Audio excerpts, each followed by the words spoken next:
Welcome, in front of me is a OnePlus Nord, and today I'll show you how to record screen on the device. So to get started, let's pull down the notification panel and find the toggle, which for me is on the second page right over there. From here, tap on it, and before you actually start recording, I would advise you to go into the settings, just a metal icon, and from here change the settings of the recording to, well, match your needs.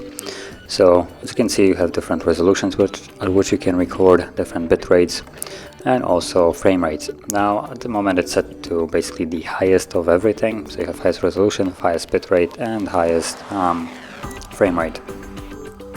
And if you're planning to record something like a gameplays on this device, I would suggest to keep it at this settings. Now if you're planning to record something more simple, then I would suggest to probably drop the frame rate to like 30, and also resolution can be dropped. Bitrate, I would keep it as it is. If you drop it low, it might look bad. Now if you're really struggling for space, you most certainly can drop it, but like I'm saying, before you actually start recording it, try to capture maybe some test footage to see how it will look like.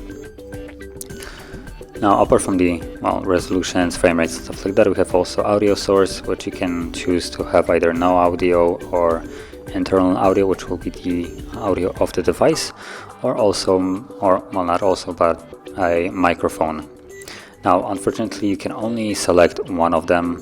You cannot select two, so you will have to choose if you want either the phone sounds or the microphone.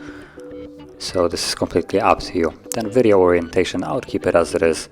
It will then be recording at whatever the orientation of the device is right now. So as you can see right now, it is in portrait, so it will record the video in portrait. If you flip the device over to landscape, it will record in landscape.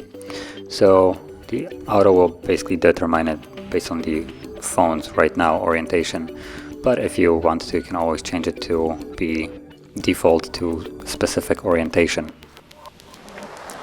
Then we have things like hide floating widgets, so just some kind of widget that you can hide. Show touch operation, this will record where you were touching the display. Now in terms of recording gameplays, I would probably disable this. It will create like a grayish dot on the screen wherever you're pressing your finger. It might be a little bit distracting. In terms of, I don't know, some guides, I probably would keep it on in this case. And then apart from that, we have also pause recording when screen is off. So if you lock the device, it will automatically pause it.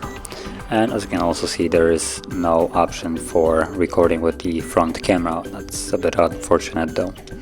So once everything is set, you can simply leave this mode and tap on the red circle right here to begin recording. And whatever you will do now will be recorded. And at this moment, everything is being recorded at full quality, so the highest resolution, bitrate, and frame rate. And as you can see, I'm just kind of moving around, so there is something being recorded. And also you can see that there's this kind of faint countdown right here. This is, once you tap on it, it will show it up.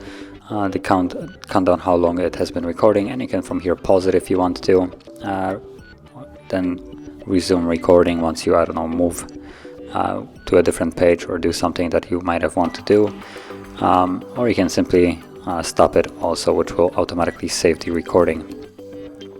And from here the recording can be found in your photo gallery. So let's open that up and go to collections, and we go screen recording folder. Close this, and there is the recording. I'm gonna mute the sound, and as you can see, this is the recording that I have created. As you can see, there is a little circle, that's where I was pressing the display. So fairly simple. And yeah, if you found this video helpful, don't forget to hit like, subscribe, and thanks for watching.